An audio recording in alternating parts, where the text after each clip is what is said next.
Reggie, do you have a question for our guest this evening? Yes, I do. Tonight's question is... Hello. Hi.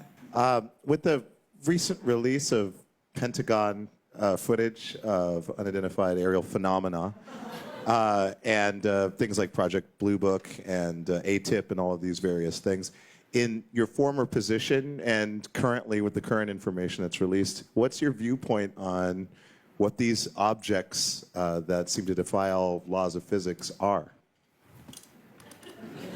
Well, first of all, that's a legitimate question now. And the short answer, but not the most meaningful one, is I don't know about this. But when I was president and I had a chief of staff, John Podesta, who loved science fiction, we made every attempt to find out everything about Roswell.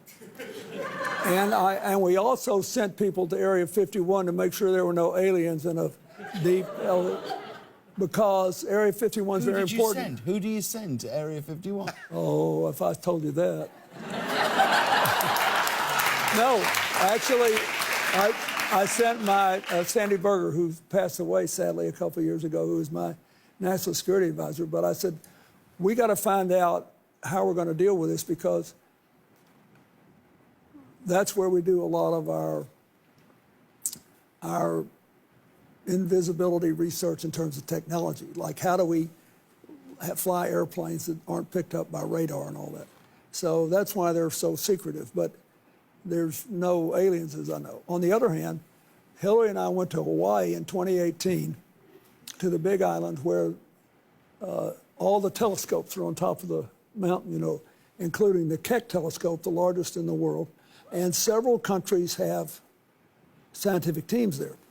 So after we toured the telescope, we went down and met with them.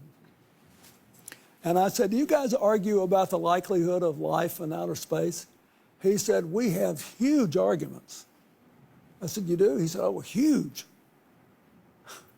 I said, what's the range?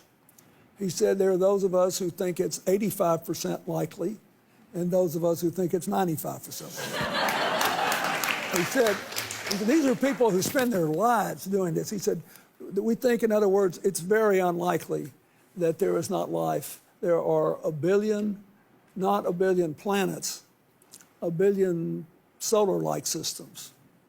There are lots of mysteries out there, which is why I think we should take good care of this planet. I think we ought to kind of hang on to it if we can.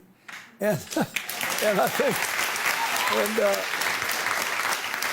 but I also think it should keep us humble.